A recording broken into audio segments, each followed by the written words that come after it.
तो अब हम बात करेंगे passage of electron through electron transport chain. Electrons कहाँ से यानी फ़्लो करते हैं। तो सबसे पहले यहाँ पे NADH डिहाइड्रोजनेस कम्प्लेक्स 1 है, पहला जो आपको यहाँ डायग्राम में नज़र आ रहा है। और इसके दो यहाँ प्रोस्थेटिक ग्रुप हैं, एक FMN और Fe+S।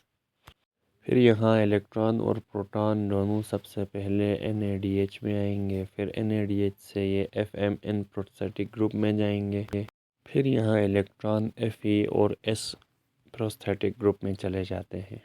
जबकि प्रोटॉन को यहाँ माइटोकॉन्ड्रिया के इंटर मेम्ब्रेन स्पेस में पंप किया जाता है और यहाँ FADH2 ऑक्सीडाइज हो जाएगा और इसके नतीजे में फिर ये अपने जो है इलेक्ट्रॉन्स को एंजाइम Q को यहाँ पे दे देगा, जो नीचे नज़र आ रहा है। ये FADH डिहाइड्रोजनेस कम्प्लेक्स 2 यहाँ पर ये सारा होगा।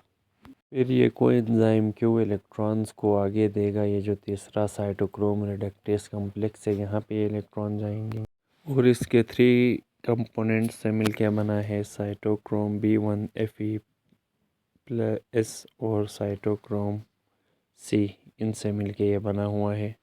फिर ये इलेक्ट्रॉन आगे साइटोक्रोम C को देगा और ये इलेक्ट्रॉन्स को पंप करेगा इंटर मेम्ब्रेन स्पेस में। साइटोक्रोम C से इलेक्ट्रॉन जाएंगे साइटोक्रोम ऑक्सीडेस कम्प्लेक्स 4 में। ये भी 3 कंपोनेंट से मिलके बना है, साइटोक्रोम A, साइटोक्रोम A3 और कॉपर से मिलके बना है। ये इलेक्ट्रॉन के और प्रोटॉन पंप दोनों का काम करता है ये साइटोक्रोम ऑक्सीडेस कम्प्लेक्स 4। फाइनली ये नीचे देखें, फिर इलेक्ट्रॉन्स ये ऑक्सीजन को ट्रांसफ़र करेंगे और यहाँ हर ऑक्सीजन एक पेयर ऑफ हाइड्रोजन एक्सेप्ट करके वाटर मॉलिक्यूल बनाएगा। ये देखें नीचे H2O रिलीज़ हो गया।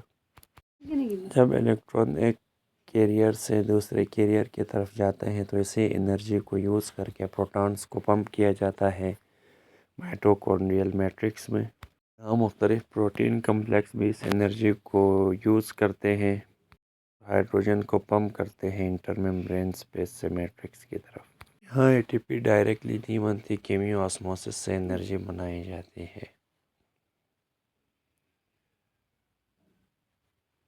तो पैसेज ऑफ इलेक्ट्रॉन में ये 4 कम्प्लेक्स, इनके कंपोनेंट्स और कहाँ से यानी इलेक्ट्रॉन्स फ़्लो करते हैं, ये बस आपने पैसेज याद रखना है। एग्ज़ाम पॉइंट ऑफ व्यू में यही चीज़ें आपसे पूछेंगे। तो इस तरह से ये पैसेज ऑफ यानी electron through electron transport chain complete हो जाएगा।